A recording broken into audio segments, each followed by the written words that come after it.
back to Rise and Shine Shabbat time. I'm Chloe. Thank you so much for joining us again this week. This is Bertie. Bertie, say hi. He says hi.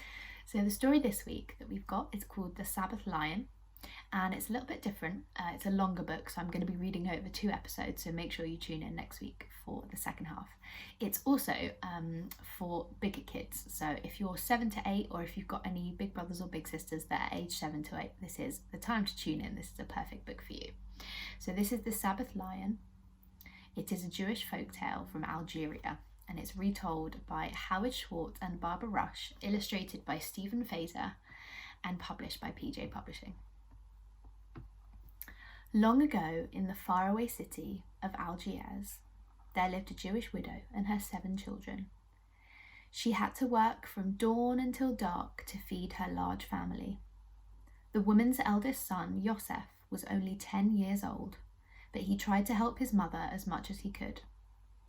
Every day except Saturday, Yosef went to the market to sweep the shopkeepers' stalls and keep their baskets full of fresh fruit and vegetables. Because he was such a good worker, the shopkeepers gave Yosef a small bag of rice, a few oranges, and every now and then nuts and dates to take home for his family. Young Yosef rested only on the Sabbath. How he loved and honoured this holy day.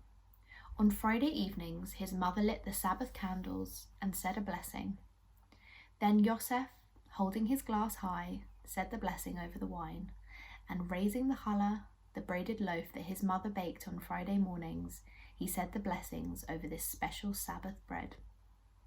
After that, Yosef and all the children turned to the door and sang a song welcoming the Sabbath Queen. Come, Sabbath Queen, and bring peace and blessings. Then they had the finest meal of the week, with candles glowing brightly around them. On Saturday morning, Yosef and his brothers walked to the synagogue to pray. Yosef did not travel or do any work on the Sabbath because it was forbidden, and he knew what a peaceful Sabbath gave him, the strength to work through the hard week.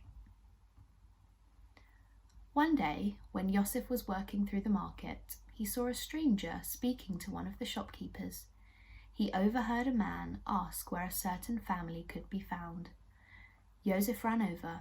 "That's my family," he cried. "Let me lead you to my house." And when they arrived there, the strangers handed Yosef's mother a letter. Then he bowed and left.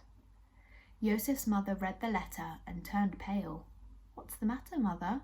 the children asked. Their mother answered, "Strange news has come our way. It seems that your father had an uncle who lived in the city of Cairo, in the land of Egypt, and when he died, there was no one to leave his fortune to, so he left it to us."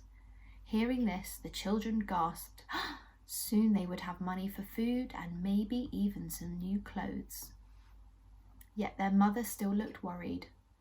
"The money would be a great blessing," she said, "but I would have to travel all the way to Egypt to claim it. How can I take 7 young children on such a long journey? I have no one to leave you with, and you're too young to be left alone." "Please, mother," said Yosef, "let me go to Cairo to get it."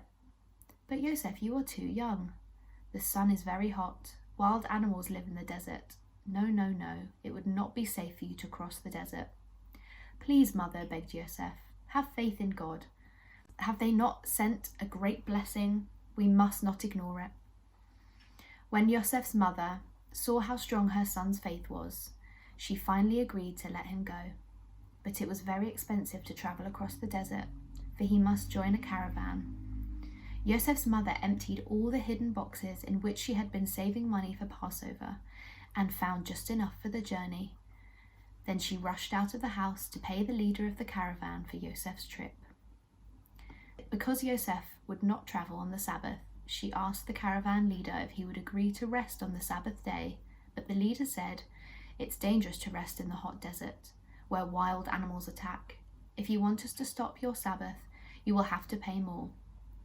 And the man named a large sum of money. Yosef's mother was shocked. She had already given him all of her savings. What else could she do? So the poor woman sold her gold wedding ring, the only valuable possession she had left. Then she gave the money to the leader of the caravan in exchange for his promise to rest on the Sabbath. The caravan left Algiers early Sunday morning, and in his sack Yosef carried a letter from his mother, explaining that she had sent her son to collect the family's inheritance. He also took a pouch with candles, a small bottle of wine and a wine cup, and a little challah his mother had baked, so he could celebrate the Sabbath even when he was far from home. So too did he bring a wooden spice box and a candle with many wicks for the blessings at the end of the Sabbath. And that's all we're going to read today, so make sure you tune in next week for the second half. Thank you so much for listening, Bertie. Now we've got a really cool craft that we're going to make. Now, one of the things that was mentioned in that last page was a candle, and I thought it would be quite fun to make some art from a candle today.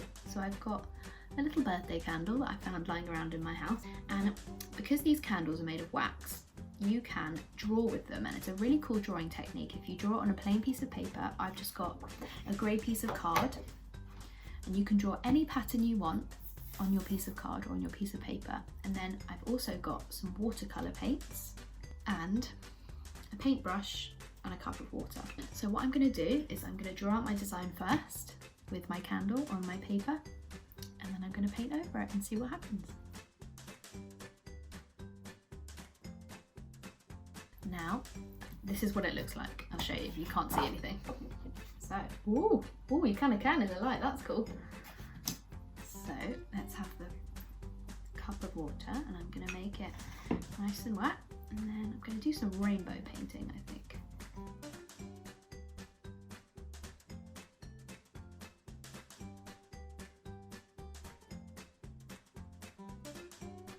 Here is my rainbow wax painting, and you can see all of the invisible things that I drew on my page. So it says my name and a heart and some stars, my tool rainbow colouring.